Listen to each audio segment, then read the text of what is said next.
for years and years and years, people just thought truck driving was driving a truck. Well, normally it is, not in Vietnam.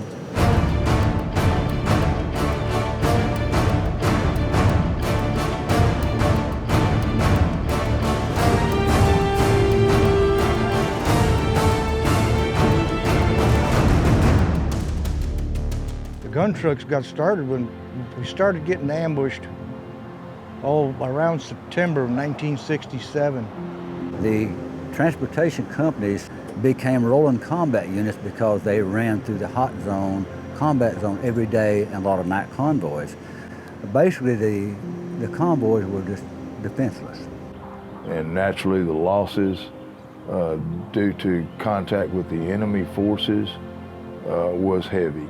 The higher-ups said, we got to do something to harden our convoy, and they called it the hardening. The concept of a gun truck came about in the mid-60s and was really perfected about 69, 70, and 71. The first gun truck that we had, we actually started building it in August of 67 and put it together called the War Wagon. And it was on a deuce-and-a-half frame, and all it had was some steel plating and 2 M60 machine guns and an M79 grenade launcher and our personal weapons. First of all, you have to recognize that in Vietnam, the roads were terrible. QL 19, the road we ran a lot on because of all the IEDs that were planted to try to slow down the convoys and destroy them, there were so many potholes. And so they put all this armor on a 2.5 ton. The 2.5 ton running down that road absolutely could not sustain that over any period of time. So they were having lots and lots of mechanical issues. So they said, let's put them on a 5 ton. So then they went to the 5 ton. Over the period of time, they built them up and found out that the armor plating was too heavy for the deuce-and-a-half and converted most of them to 5 tons. There were still a few left in 1972, but most of them have been converted to 5 tons. Interestingly enough, I mean, we call it TO&E, this Table of Organizational Allowance. There wasn't a gun truck in Vietnam that was authorized by the Army, but all the brass knew we had them. We weren't issued gun trucks. They were fabricated in the field from cargo trucks with whatever means you could get your hands on. We got the materials to build them from all different sources. We called it midnight requisitioning or swapping and trading or whatever, just however we could get the stuff. For example, the minigun on the back of Brutus, Prescott, we went over to the NCO club at the air base and the crew was there, and Prescott was still in charge of the crew at that time, and he said, well, I'll be right back.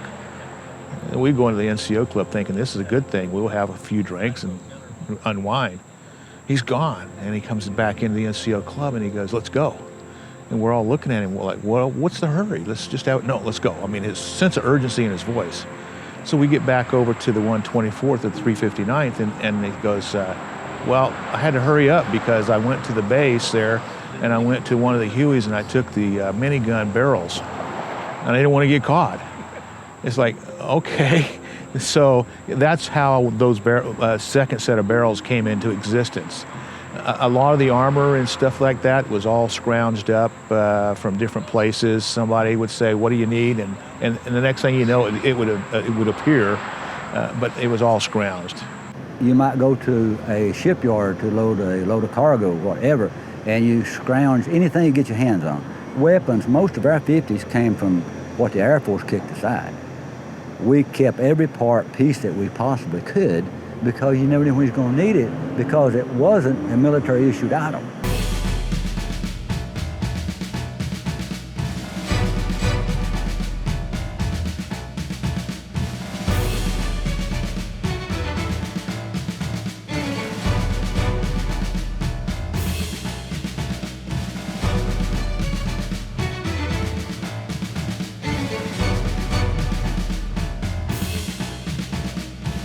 The reason that the trucks were so different was because the people who were on them were different.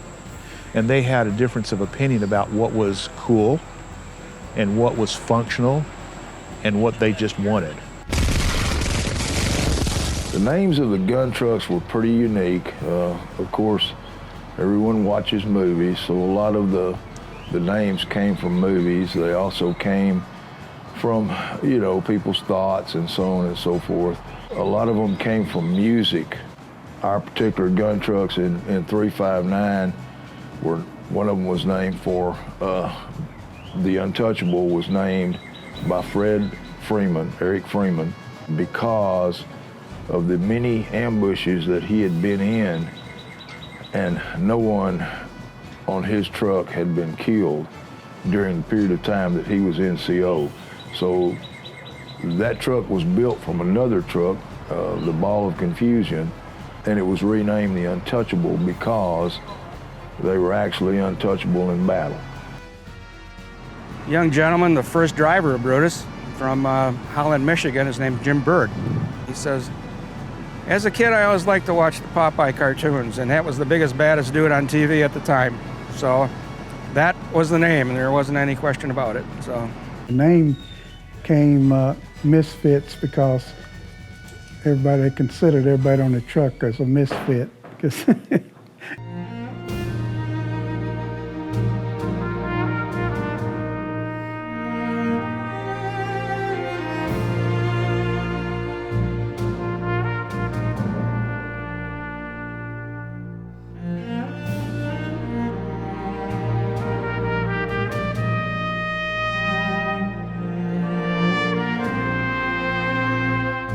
Proud of your truck. Every crew was proud of your truck. You had the best gun truck. And you kid to this day, no, their truck's okay, but we got a better truck than that. It was good. It was good. And you loved those guys like brothers. Yeah. It was a very close, close camaraderie. Yeah. They're just a great bunch of people, and most of them love to have fun, and they could party, drink beer, do whatever with the best of them. But in the morning when it was time to go to work, you went to work and you did what you were supposed to do and you took care of business. And you could count on every one of them to do the same. Your life was on the line, them guys kept you alive. And because of the danger involved in it, when you was driving the cargo truck, you got hit, you just run and got out of there as fast as you could. You was on a gun truck, you had to go back and fight them off to get everybody out of there. And it took some brave people to do that, and I served with a lot of brave men.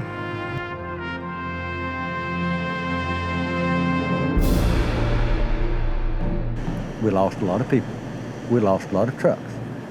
But it would have been total devastation without the gun trucks and the cooperation of the drivers and the job that they did, trying to get through the hot zones and all of that, and the sacrifice a lot of people made in the process of getting that cargo through. Gun trucks were an invention. We are a part of history. We didn't have an SOP on how the gun trucks ran.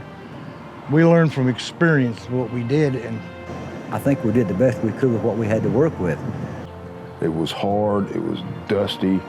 During monsoon season, it was wet, it was cold, but we did it endlessly, day in and day out, for the protection of our friends in arms and our convoy, and to achieve the objective of our mission, which was to get food, supplies, fuel from point A to point B for all of the outposts that we serviced in the Central Highlands of Vietnam. The transportation units, I think, played a vital role in Vietnam. If we hadn't have done our job, the troops in the field wouldn't have had food, they wouldn't have had bullets, they wouldn't have had fuel for the helicopters. So we were that link, and I'm proud of what we did.